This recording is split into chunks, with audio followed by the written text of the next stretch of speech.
திருப்பத்தூரில் அண்ணாமலை ஆதரவாளர்களின் ஆலோசனைக் கூட்டம். பாஜகவின் முன்னாள் மாநில தலைவர் அண்ணாமலை அக்கட்சியிலிருந்து தன்னை விலக்கிக் கொண்டு கடந்த சில தினங்களுக்கு முன்பு வீத லீடர் என்ற இயக்கத்தினை தொடங்கினார். தொடங்கிய நாள் முதலே அவரின் ஆதரவாளர்கள் அவ்வியக்கத்தில் தங்களை உறுப்பினர்களாக இணைத்துக் கொண்ட வண்ணம் இருந்து வருகின்றனர்.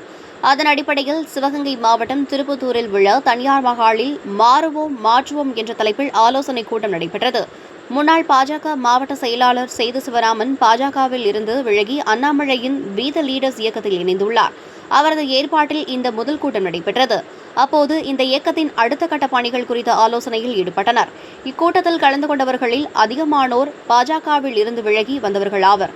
தொடங்கப்பட்டுள்ள இயக்கத்தில் அதிகப்படியான உறுப்பினர்களை சேர்ப்பதற்கான வழிமுறைகள் குறித்தும் மேற்கொள்ள வேண்டிய நடவடிக்கைகள் குறித்தும் விவாதிக்கப்பட்டது.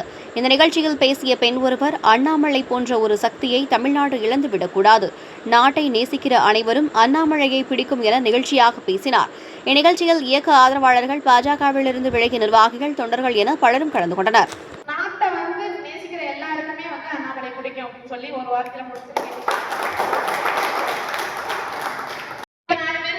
சொல்றேன்ல, இப்ப அவங்க எல்லாம் என்ன பண்றாங்க, அண்ணாமலை பத்தி நிறைய சர்ச் பண்ணாங்க.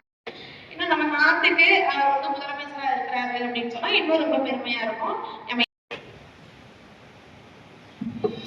நான் இதற்கு முன்னாடி எந்த அரசியல் சம்பந்தப்பட்ட நிகழ்வுகளும் கலந்து கொண்டதில்லை.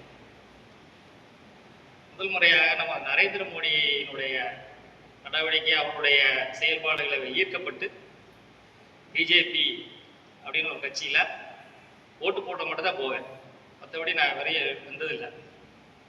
அதுக்கப்புறம் இப்போ அண்ணாமலை ஐபிஎஸ் அவர் வந்து அவருடைய பேச்சு, அவருடைய நடவடிக்கை, அவருடைய ஆக்ரோஷமான அந்த செயல்பாடுகள் இதெல்லாம் பார்க்கும்போது ரொம்ப ஈர்க்கப்பட்டேன். அதனால அவர் ஆரம்பிச்ச இந்த இயக்கத்துல நம்ம உடனடியாக இணையணும் அப்படிங்கிற ஒரு இதில் வந்துருக்கு. எல்லாரும் இணைந்து செயல்படுவோம். நன்றி. நம்ம தலைவர் அண்ணாமலை பிஜேபியில இருந்து ஒதுக்கப்பட்டு அவர் எந்த உதவாத ஒரு இதில் ஒதுக்கப்பட்டப்ப நாங்களே மன உளைச்சல் தான் இருந்தோம். நான் ஆக்சுவலாக பிஜேபியில தான் இருந்தோம். நான் என்னுடைய இது நான் சிஆர்பிஎஃப்ல இருந்து ரிட்டையர். அப்போ ஒரு 2 இயர்ஸ் முன்னாடி நான் ரிட்டையர் இருந்தது. அப்போ நம்ம உழைச்சோம், இருந்தாலும் பலன் கிடைக்கல.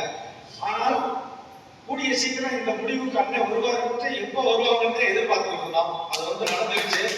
இனிமேல் என்னன்னு கேட்டாங்க, இங்க நம்ம